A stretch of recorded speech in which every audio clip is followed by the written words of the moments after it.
Hello students, कैसे हो आप सब। उम्मीद है आप सब एकदम बढ़िया हो, मस्त हो, मज़े में हो।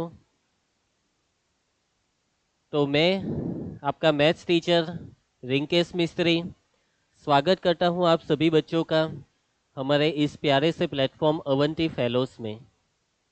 तो आज हमारे साथ मैं देख पा रहा हूं कि जिग्नेश बिरारी नाम से एक आईडी ज्वाइन हुई है। जिग्नेश बिरारी, ओके। तो लगता है कोई टीचर है हमारे साथ जिग्नेश बिरारी नाम से, एंड बच्चे इसी आईडी से आज मुझे सुन रहे हो। ओके।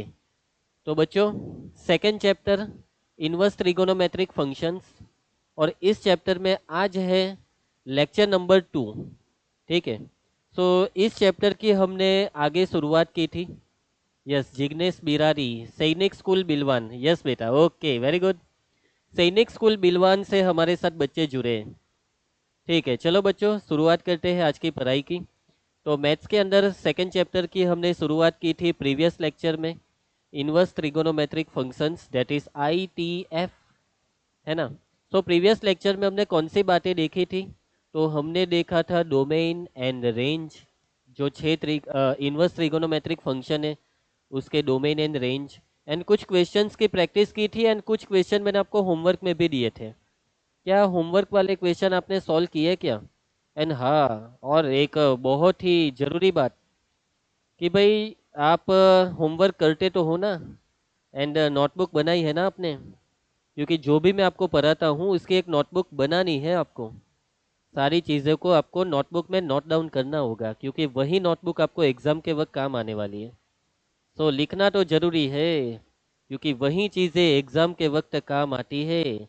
उन्हीं चीज़ों के इस्तेमाल से रिवीजन होता है ना।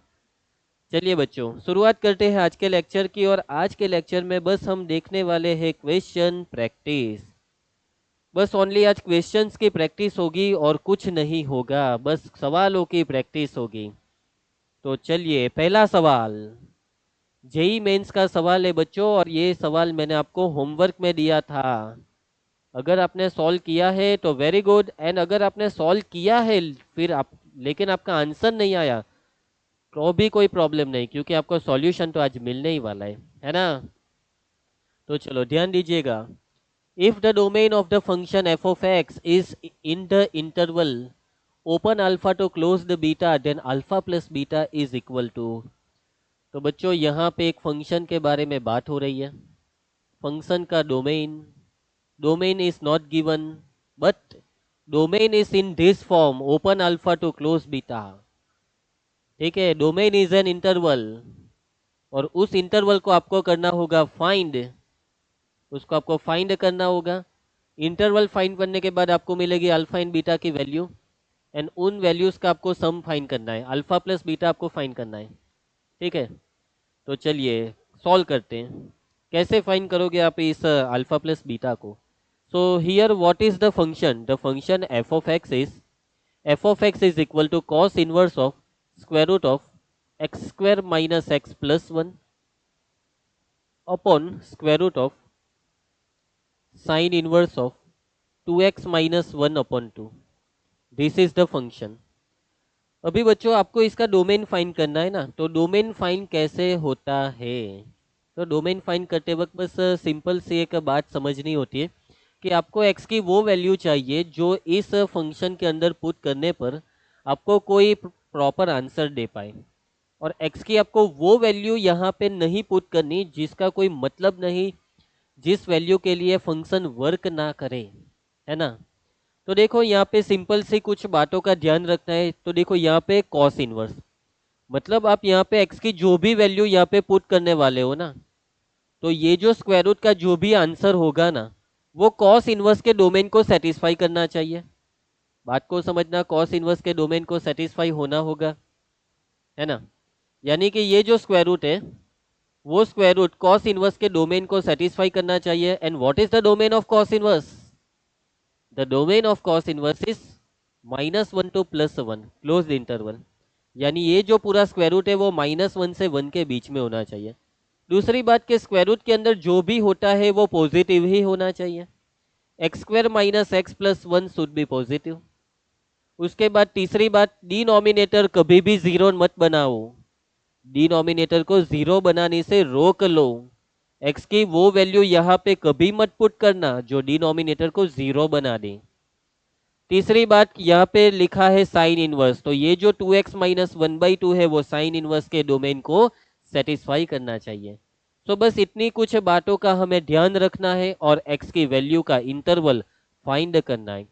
तो सबसे पहले यहाँ पे आप देख पा रहे हो इस स्क्वायर रूट को, तो ये जो स्क्वायर रूट है, square root of x square minus x plus 1, ये जो स्क्वायर रूट है वो कैसा होना चाहिए, ये पूरा स्क्वायर रूट वो -1 से 1 के बीच में होना चाहिए, -1 से +1 के बीच में होना चाहिए। यहाँ पे मैं -1 और लेस और इक्वल टू नहीं लिख रहा, क्यों? क्योंकि आपको पता है कि भाई स्क्वायर रूट ऑलवेज पॉजिटिव ही होता है, स्क्वायर रूट ऑलवेज पॉजिटिव होता है, तो यहाँ पे मैं लिखूंगा 0। ओके, 0 के बाद इक्वल की साइन रखो क्या, तो हाँ, स्क्वायर रूट इक्वल टू 0 हो सकता है, लेकिन स्क्वायर रूट की वैल्यू 0 से छोटी कभी नहीं होती है ना। उसके बाद सेकंड, यहाँ पे डिनोमिनेटर में आ जाओ, तो यहाँ पे डिनोमिनेटर में आप देख पा रहे हो इस साइन इनवर्स को, साइन इनवर्स के अंदर है भाई 2x माइनस 1/2, और ये 2x माइनस 1/2 साइन इनवर्स के डोमेन को सेटिस्फाई करना चाहिए, यानी कि वो वैल्यू -1 से +1 के बीच में होनी चाहिए। एंड ये जो पूरा साइन इनवर्स है ना, ये जो sign inverse of 2x minus 1/2 है, ये पूरा 0 से बड़ा होना चाहिए, है ना, तभी इस स्क्वायर रूट को सेटिस्फाई कर पाएगा। क्या इक्वल टू 0 में नहीं लिख सकता? क्या स्क्वायर रूट के अंदर 0 हम नहीं लिख सकते? बेटा लिख तो सकते हैं, लेकिन यहाँ पे अगर नीचे डिनोमिनेटर को 0 बना दोगे तो फंक्शन डिफाइन नहीं होगा, सो इसीलिए नो इक्वल टू मैं यहाँ पे नहीं लिख रहा।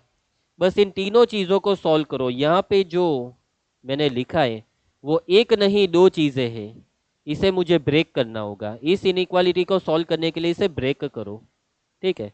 सो 0 इज लेस और equal to square root of x square plus x plus 1 and square root of x square plus x plus 1 is less और इक्वल टू 1। तो इस इनइक्वालिटी को मैंने स्प्लिट किया है, दो पार्ट में स्प्लिट किया, अभी दोनों पार्ट को सॉल्व करना होगा। तो चलिए फर्स्ट पार्ट को सॉल्व करेंगे। तो यहाँ पे सबसे पहले स्क्वायर रूट को हटा दीजिए, स्क्वायर रूट को हटाने के लिए लेफ्ट साइड स्क्वायर को अप्लाई करो, apply square both the side, 0 का स्क्वायर 0 विच इज लेस और इक्वल टू, यहाँ पे आप स्क्वायर करोगे तो स्क्वायर रूट हट जाएगा, तो ये हो जाएगा x square plus x plus 1। तो यहाँ पे आप लिख सकते हो x square plus x plus 1 is greater और इक्वल टू 0, ठीक है। अभी इसको फैक्टराइज कीजिए, x square plus x plus 1 को फैक्टराइज कीजिए। सो क्या होते हैं उसके फैक्टर, तो उसके फैक्टर तो पॉसिबल नहीं है। अगर फैक्टर फैक्टराइजेशन मेथड से पॉसिबल नहीं है तो कोई बात नहीं, हमारे पास एक हथियार है जिसका नाम है डिस्क्रिमिनेंट। यस, हम फाइंड करेंगे इस क्वाड्रेटिक का डिस्क्रिमिनेंट डी, जिसकी फॉर्मूला क्या है बच्चों, b square minus 4ac। B square, b की वैल्यू है 1, 1 का स्क्वायर 1 माइनस 4ac, ए की वैल्यू 1, सी की वैल्यू 1, 1 इंटू 1 यानी 1, 4ac में a इंटू सी की वैल्यू 1, तो 4ac 4 के बराबर, 4 इंटू 1 यानी 4 के बराबर, तो ये 1 माइनस 4 यानी -3 which is less than 0। Discriminant is less than 0, that means यहाँ पे कोई फैक्टराइजेशन पॉसिबल नहीं है। एंड अगर डिस्क्रिमिनेंट लेस देन 0 है एंड यहाँ पे एक्स स्क्वायर का कोएफिशिएंट है 1 एंड 1 इज पॉजिटिव नंबर, तो उसका मतलब ये हुआ कि ये जो क्वाड्रेटिक है x square plus x plus 1 वो ऑलवेज पॉजिटिव है। अगर यहाँ पे एक्स स्क्वायर के साथ कोई नेगेटिव नंबर होता तो उसका मतलब होता है ये पूरी क्वाड्रेटिक ऑलवेज नेगेटिव है। बात को समझिए, बिकॉज डिस्क्रिमिनेंट इज नेगेटिव। अगर डिस्क्रिमिनेंट नेगेटिव होता है तो फैक्टराइजेशन पॉसिबल नहीं, एंड अगर फैक्टराइजेशन पॉसिबल नहीं तो उसका मतलब ये हुआ कि पूरी क्वाड्रेटिक या तो पॉजिटिव है या तो नेगेटिव। अगर एक्स स्क्वायर का कोएफिशिएंट पॉजिटिव तो ये पूरी क्वाड्रेटिक पॉजिटिव है, एंड यहाँ पे लिखा है ग्रेटर और इक्वल टू 0। तो इसका ये सिंपल सा मतलब हुआ कि x की कोई भी वैल्यू लाके यहाँ पे रख दो, कोई भी value x equal to 1, 5, 7, -1, -2, 1/5, √10, √7, pi 2 pi e raise to 4, कोई भी वैल्यू लाके यहाँ पे रख दो, ये जो पूरा है वो 0 से बड़ा ही होगा। सो ये जो इनइक्वालिटी है उसका सॉल्यूशन क्या हुआ, उसका सॉल्यूशन हुआ x belongs to r, x belongs to r। Why क्योंकि x की कोई भी वैल्यू यहाँ पे रख दो ये सेटिस्फाई हो रहा है, x की कोई भी वैल्यू इसको सेटिस्फाई करेगी। चलो भाई यहाँ तक क्लियर, बात को समझते रहिए। तो इसका सॉल्यूशन है x बिलोंग्स टू r। उसके बाद सेकेंड इसको सॉल्व करेंगे, दोनों साइड स्क्वायर कर दो, x square plus one is less और इक्वल टू 1 का स्क्वायर 1, दोनों साइड से 1 को कैंसिल करो, x square plus x is less और इक्वल टू 0, फैक्टराइजेशन करो। So x into x plus one is less और इक्वल टू 0। जब भी इस प्रकार से आपके पास फैक्टर आ जाए तब हमारे पास जो मेथड है उसका नाम है wavy curve method, number line वाली मेथड। जी नंबर लाइन पे आपको 2 पॉइंट पुट करने हैं, पहला पॉइंट 0, दूसरा पॉइंट -1, छोटा -1 बड़ा 0। All factors are linear, linear factor में प्लस से शुरुआत करो, plus minus plus less than 0। देखो यहाँ पे इक्वल की साइन है, इक्वल की साइन है तो मतलब दोनों को कंसीडर करो, 0 एंड 1 दोनों को कंसीडर करो। डिनोमिनेटर में होता तो कंसीडर नहीं करना था, लेस देन यानी नेगेटिव वाले को। तो ये रहा solution, this is the solution of this inequality. इस इनइक्वालिटी को सेटिस्फाई करने वाली वैल्यूज 1 से 0 के बीच वाली है ना। अगर 0 से बड़ी वैल्यू यहाँ पे पुट करोगे तो ये इनइक्वालिटी सेटिस्फाई नहीं होगी, -1 से छोटी वैल्यू के लिए भी इनइक्वालिटी सेटिस्फाई नहीं होगी, ठीक है ना। ओके चलिए उसके बाद नेक्स्ट, अभी इसको सॉल्व करते हैं। कैसे सॉल्व करोगे इसे, आप बोलोगे कि सर इसे स्प्लिट कर दो इसी तरह, नहीं इसे हम स्प्लिट नहीं करेंगे। वाई, बिकॉज यहाँ पे विदाउट स्प्लिटिंग ये x आप फाइंड कर सकते हो। आप बोलोगे कि सर तो वहाँ पे क्यों स्प्लिट किया, क्योंकि यहाँ पे देखो मिक्स एक्सप्रेशन है, क्वाड्रेटिक है, यहाँ पे लीनियर फॉर्म है। अगर इनइक्वालिटी लीनियर फॉर्म में इस प्रकार से होती है तो विदाउट स्प्लिटिंग वो सॉल्व हो सकती है। सो बस यहाँ पे आपको x फाइंड करना है, तो ये 2 को रिमूव करो, 2 को रिमूव करने के लिए पूरी इनइक्वालिटी को 2 से मल्टीप्लाई, तो ये -2 लेस और इक्वल टू, यहाँ पे 2 से मल्टीप्लाई करोगे तो ये 2 कट, तो यहाँ पे बचेगा 2x -1, 2 इंटू 1 यानी 2। -1 को रिमूव करने के लिए तीनों में 1 को ऐड करो, +1 को ऐड करो, -2 + 1 यानी -1, यहाँ पे 1 को ऐड करोगे तो 2x, यहाँ पे 2 + 1 यानी 3। अभी देखो यहाँ पे 2 को रिमूव करने के लिए 2 से डिवाइड करो, -1/2 लेस और इक्वल टू x, लेस और इक्वल टू 3/2। तो देखो यहाँ पे नंबर लाइन की कोई रिक्वायरमेंट नहीं है, this is the solution. x की वैल्यू -1/2 एंड 3/2 के बीच में, ठीक है। This is the solution in words, this is the geographic solution. चलो उसके बाद लास्ट ये वाली इनइक्वालिटी सॉल्व करेंगे। अभी sine inverse 2x - 1/2 greater than 0 है, साइन इनवर्स की वैल्यू पॉजिटिव है, 0 से बड़ी है, लेकिन साइन इनवर्स की वैल्यू कितनी बड़ी हो सकती है, साइन इनवर्स की वैल्यू 0 से बड़ी है, तो 0 से बड़ी मतलब कितनी बड़ी, कितनी बड़े, वो साइन इनवर्स कितना बड़ा हो सकता है। क्या साइन इनवर्स की वैल्यू 2 हो सकती है, 3, 5, 7, 5 लाख, 5 करोड़, क्या ये वाली वैल्यू साइन इनवर्स की हो सकती है बेटा। अगर आपको आप साइन इनवर्स की वैल्यूज को डिस्कस कर रहे हो ना, तो आप साइन इनवर्स की रेंज से पूछो कि हे साइन इनवर्स तुम्हारी रेंज क्या है, क्योंकि साइन इनवर्स की वैल्यू उसकी रेंज में होती है।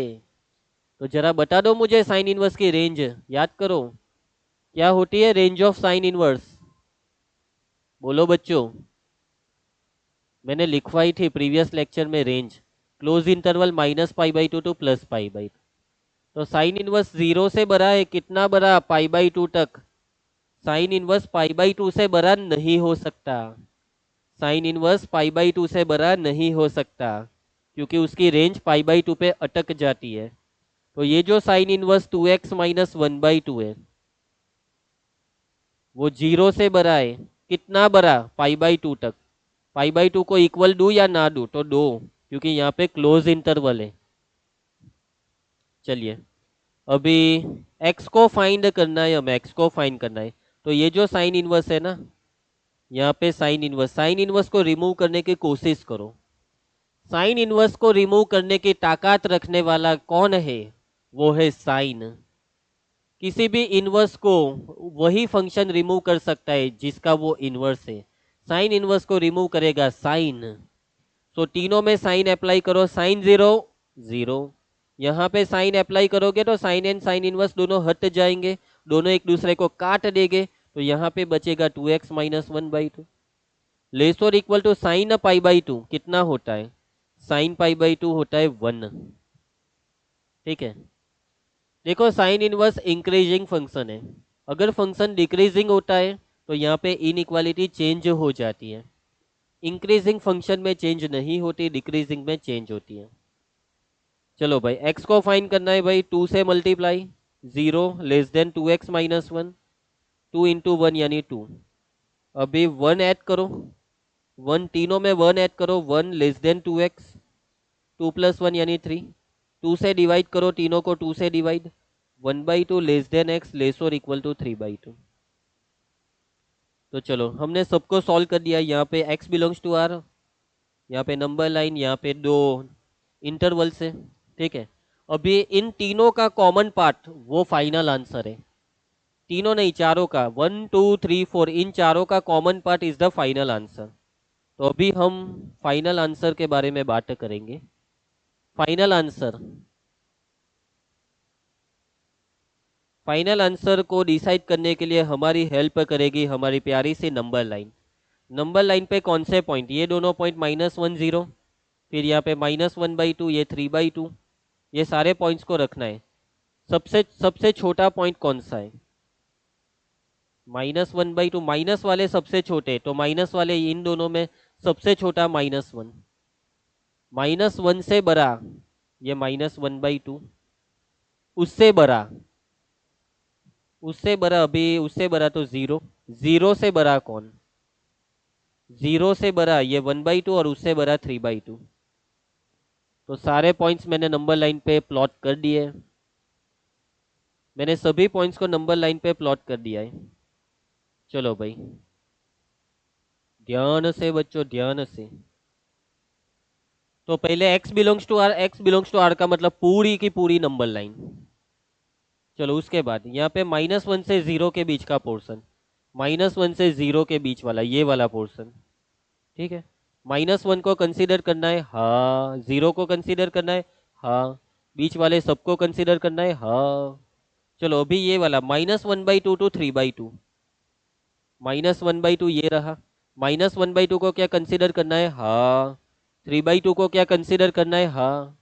और बीच वाला पोर्शन तो ये वाला। उसके बाद 1/2 टू 3/2, 1/2 टू 3/2, क्या 1/2 को कंसीडर करना है? ना, क्योंकि इक्वल नहीं है। तो यहाँ पे होलो सर्कल। 3/2 को कंसीडर करना है, हाँ जी कंसीडर करना है जी। तो यहाँ पे डार्क सर्कल। और इन तीनों का कॉमन पार्ट, तीनों में कॉमन कौन है इन तीनों में? अभी तो तीनों में कॉमन कोई नहीं है। यहाँ पे मैंने एक मिस्टेक की है क्या? लगता है मुझसे कोई गलती हुई है। और वो गलती क्या है भाई?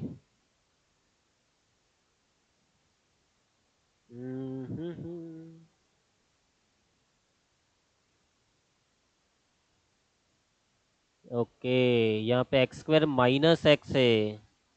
कितनी बड़ी गलती हुई मुझसे। यहाँ पे माइनस था बच्चों, लेकिन मैंने तो सभी जगह पे लिख दिया प्लस को। तो कोई बात नहीं भाई, अगर यहाँ पे अगर माइनस भी होता तो भी डिस्क्रिमिनेंट यही होता। b² -4 इसी फॉर्मूला से -3 आएगा, तो ये तो करेक्ट ही है। चलो यहाँ पे कोई फर्क नहीं है, लेकिन यहाँ पे थोड़ी तकलीफ होगी।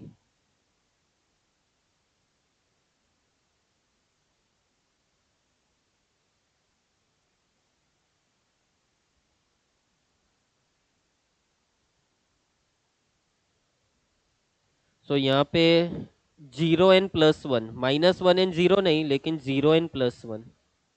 ये +1, अरे ये 1 तो ऊपर भाग गया, और यहाँ पे 0, तो this is the answer, 0 to +1, 0 to +1, यानी ये नंबर लाइन हटा दो, 0 टू +1, 0 ये रहा, 0 को कंसीडर करना है, हाँ, +1 को कंसीडर, +1 कहाँ पे, यहाँ पे रखना होगा भाई, +1 को रखना होगा, है ना। तो ये -1 की तो कोई जरूरत ही नहीं थी, -1 बेवजह आ चुका यार।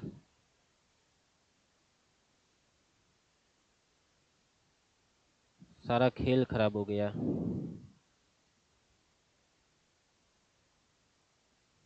तो यहाँ पे +1 चाहिए हमें, यहाँ पे प्लस इन्फिनिटी। चलो तो 0, ये 0 टू +1, +1 को कंसीडर करना है, हाँ। बच्चों कॉमन पार्ट बताओ, कॉमन पोर्शन, तीनों का कॉमन, तो ये वाला,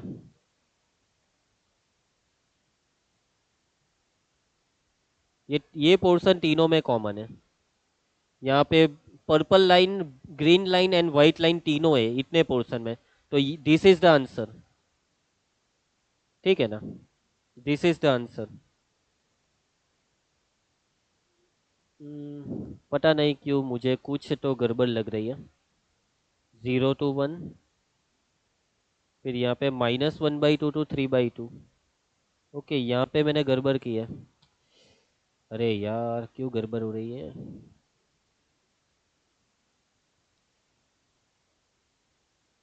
ओके ये बराबर ही है, यहाँ पे 1/2 टू 3/2,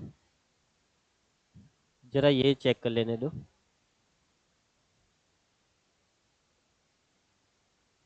2x - 1/2 sin 0 0 sin π/2 1, 2 से दोनों साइड मल्टीप्लाई, 1 को ऐड किया तो ये 3, 2 से डिवाइड किया, ओके।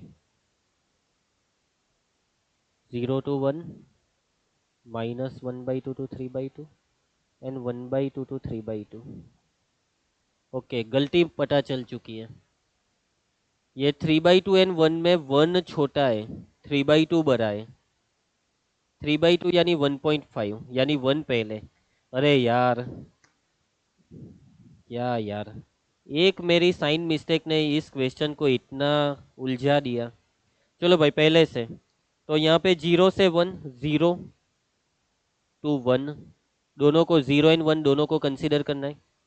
यहाँ पे -1/2 टू 3/2, -1/2 एंड 3/2 दोनों को कंसीडर करना है, तो ये -1/2, यहाँ पे 3/2। उसके बाद यहाँ पे 1/2 टू 3/2, लेकिन 1/2 को कंसीडर नहीं करना, यानी 1/2 पे होलो सर्कल एंड 3/2 पे dark circle, this part, common part, common part, what is the common part, ये वाला, this part is common part, this is the interval which we want, so the domain is, ये domain है, 1/2 to 1, 1/2 को consider करूं close या open, तो 1/2 पे देखो होलो सर्कल है यहाँ पे, तो 1/2 पे ओपन, 1 को कंसीडर करूं क्या, यहाँ पे क्लोज सर्कल और यहाँ पे भी, सो 1 को कंसीडर करना है, so this is the required interval. जो हमें अल्फा बीटा चाहिए थे वो मिल चुके हैं, ये फर्स्ट वैल्यू अल्फा है 1/2, बीटा इज 1, है ना। यहाँ पे हमसे मांगा है अल्फा प्लस बीटा की value, alpha plus beta 1/2 + 1 which is equal to 3/2, so 3/2 is the correct answer, option D. समझे ना आप, 3/2 इज द फाइनल आंसर। देखा वैसे तो अगर सॉल्यूशन इजी ही था, हम कंफ्यूज यहाँ पे हो गए, हमारी एक मिस्टेक की वजह से हमारी गड़बड़ हो गई, इसी वजह से बहुत ही टाइम चला गया। चलो जल्दी से नेक्स्ट क्वेश्चन पे चलते हैं। आई होप कि आपको सॉल्यूशन समझ आया होगा। वैसे थोड़े हाई लेवल क्वेश्चन है, क्योंकि आप जेई की पढ़ाई 11th से नहीं कर रहे, क्योंकि यहाँ पे बहुत सारे कंसेप्ट 11 के अप्लाई हो रहे हैं। अगर 11th आपका प्रॉपर नहीं होगा तो थोड़ी दिक्कत तो होगी। कोई बात नहीं, चलो ये वाला क्वेश्चन जो आपको होमवर्क में मिला था ये थोड़ा ईजी है, चलो ये सॉल्व करते हैं। तो यहाँ पे all x satisfying the inequality, in equality को सेटिस्फाई करने वाले सारे एक्स को फाइंड करो, उस एक्स के इंटरवल को फाइंड करो। एक्स की कौन सी वैल्यूज इन इक्वालिटीज को सेटिस्फाई करेगी? So the inequality is cot inverse x का whole square minus 7 cot inverse x plus 10 which is greater than 0। अभी इन इक्वालिटी को सॉल्व करनी होगी। अभी देखो ये जो इन इक्वालिटी है ना वो कॉट इनवर्स के फॉर्म में है, तो एक काम करो, इस कॉट इनवर्स की शकल बदल दो। मतलब इस कॉट इनवर्स को एक नया नाम दे दो। Let cot inverse x equal to m मान लेते हैं, तो ये हो जाएगा एम स्क्वायर, ये हो जाएगा 7m plus 10 which is greater than 0। बस अभी इसका फैक्टराइजेशन करो अगर पॉसिबल हो तो। हाँ, 10 के फैक्टर्स चाहिए 7, 5 इंटू 2, तो the first factor is m minus 5, second factor is m minus 2 which is greater than 0। Now अगर इस टाइप के आपके पास चीज आती है तो हमारी मेथड वेवी कर्व मेथड कितने points 1 and 2, 2 points, plus infinity minus infinity, इसको 0 कंसीडर करोगे तो प्लस 5 मिलेगा, या m माइनस 2 को 0 कंसीडर करोगे तो प्लस 2, प्लस 2 छोटा है प्लस 5 बड़ा है। उसके बाद सभी फैक्टर्स लीनियर फॉर्म में, अगर सभी फैक्टर्स लीनियर फॉर्म में तो प्लस से शुरुआत करो, साइन चेंज करो, प्लस माइनस और प्लस, ठीक है। चलो उसके बाद कौन सा इंटरवल, ग्रेटर देन 0, यहाँ पे इक्वल नहीं है, मतलब आपको प्लस 2 एंड प्लस 5 को ओपन रहने देना है, वहां पे होलो सर्कल रहने देना है। ग्रेटर देन यानी प्लस वाला पार्ट, सो दिस पार्ट, ये वाला पार्ट, ठीक है। This is the required portion. मतलब जिस m को आप फाइंड कर रहे हो वो m या तो 2 से छोटा है, अदरवाइज वो m 5 से बड़ा है। m is either less than 2 और m is greater than 5। But m है क्या भाई? m तो है भाई हमारा कॉट इनवर्स, जिसकी शकल हमने बदल दी थी, उसी शकल में उसे फिर से देख लो। So cot inverse x is less than 2 और cot inverse x is greater than 5। अभी देखो यहाँ पे आपसे कहा जा रहा है कि भाई कॉट इनवर्स की वैल्यू 2 से छोटी है या तो फिर 5 से बड़ी है। बेटा किसी की भी वैल्यू के बारे में डिस्कस कर रहे हो ना तो उससे खुद ही पूछ लो भाई कॉट इनवर्स तुम्हारी रेंज क्या है। कॉट इनवर्स से ही पूछ लो भाई उसकी रेंज। तो चलो याद करो क्या होती है कॉट इनवर्स की रेंज, बता दीजिए जरा मुझे, what is the range of cot inverse?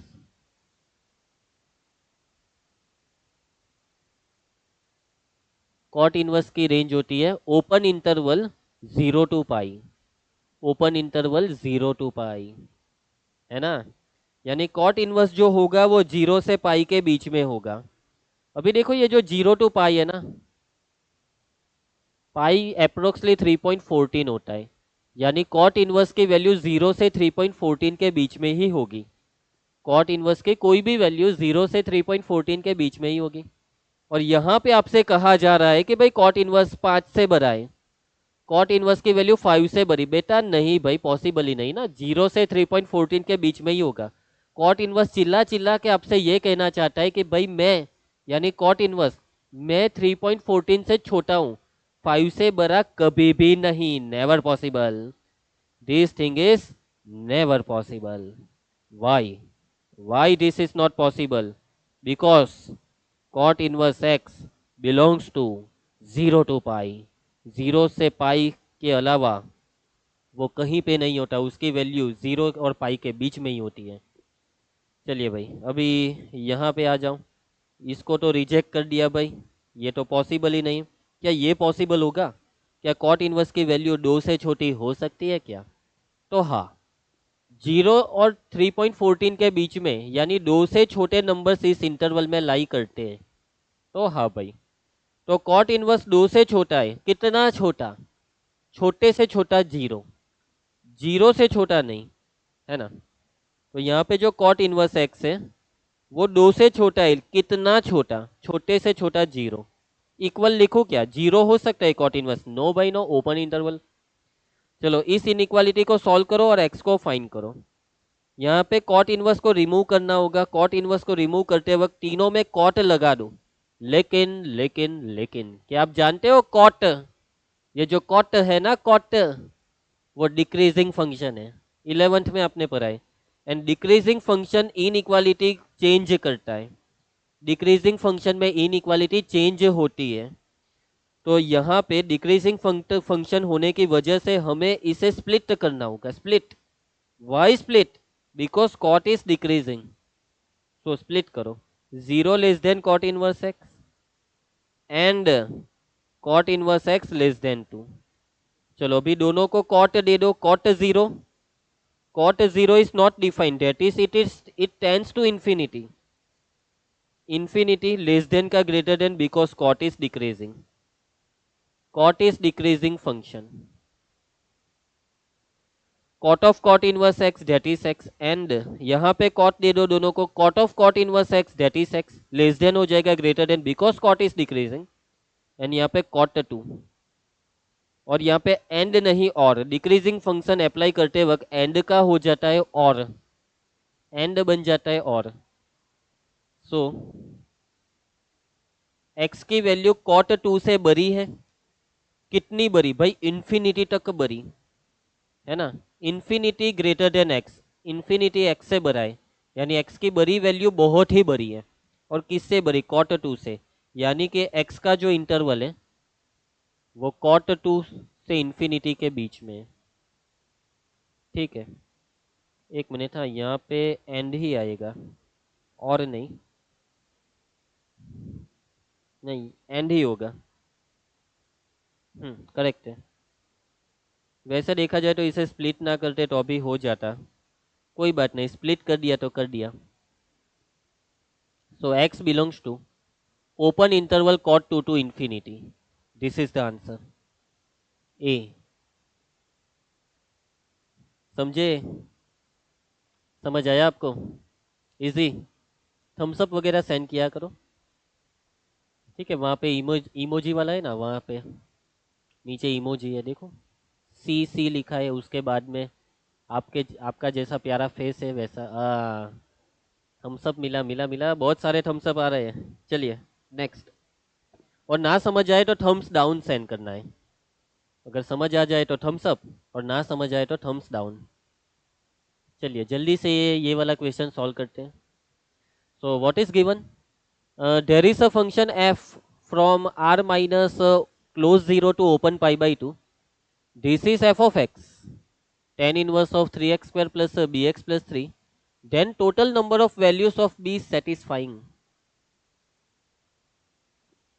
b की कितनी वैल्यूज इस फंक्शन को सेटिस्फाई करेगी? b की कितनी वैल्यूज इस फंक्शन को सेटिस्फाई करेगी?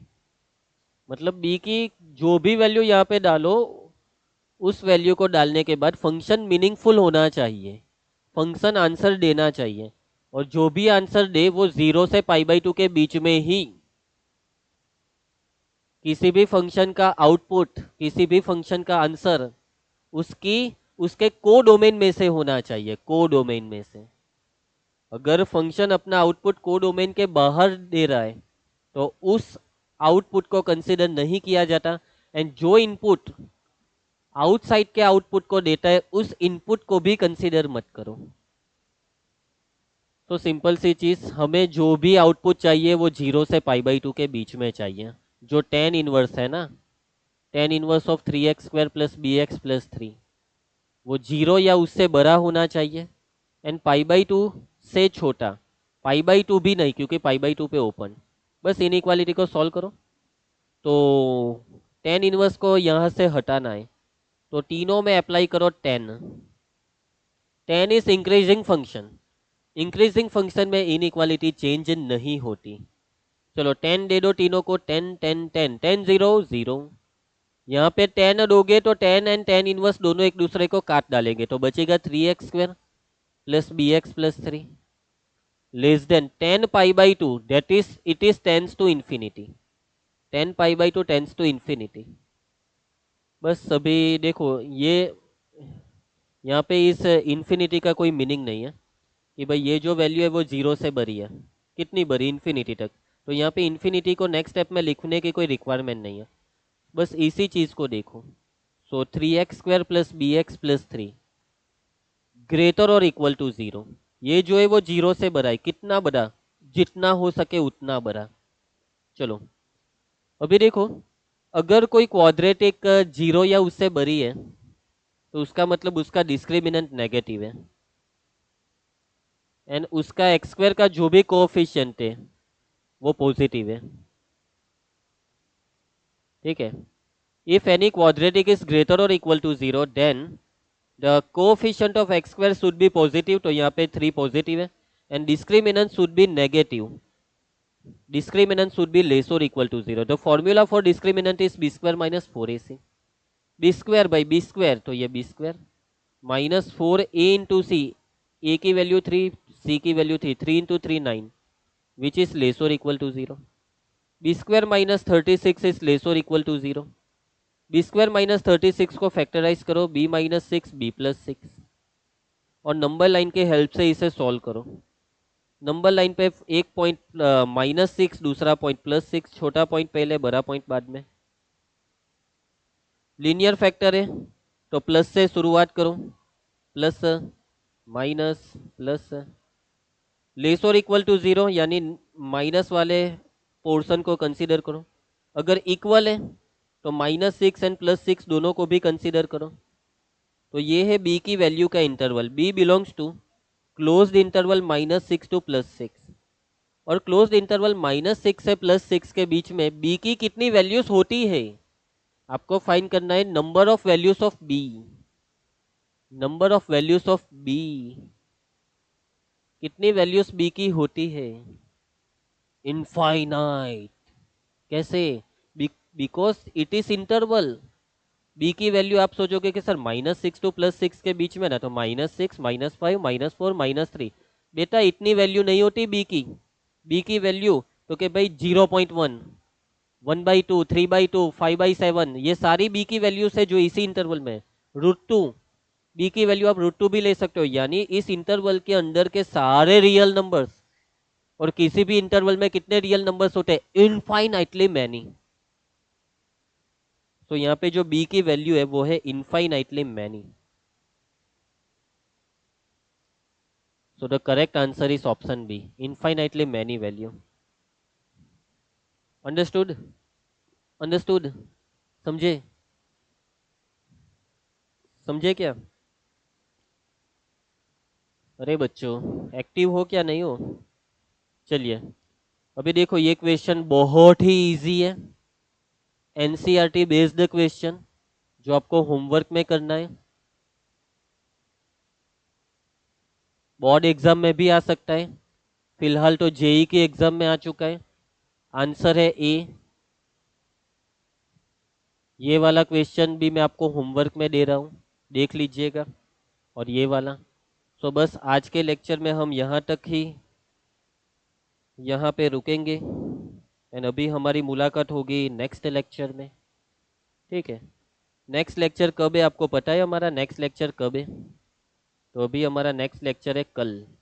मैंने आपको बोला था ना, ट्यूसडे को कहा था कि इस हफ्ते हमारे मैथ्स के टोटल 3 लेक्चर्स हैं, एक ट्यूसडे को, एक थर्सडे को, और एक कल फ्राइडे को। तो कल हम मिलने वाले हैं, है ना? तो जो भी चीज़ें मैंने आपको सिखाई है उसकी अच्छे से प्रैक्टिस कर लो, उसे लिख लो, रिवाइज कर लो, होमवर्क को सॉल्व करो यार। आज रात को आपको होमवर्क सॉल्व करना है। आपके सर टीचर से बोलना कि सर हमें वो क्वेश्चन चाहिए, जो क्वेश्चन सर ने यहाँ पे होमवर्क में दिए है वो क्वेश्चन आप अपने स्कूल के टीचर से मांग लो। ठीक है, चलिए तो मिलते हैं नेक्स्ट लेक्चर में, तब तक के लिए बाय।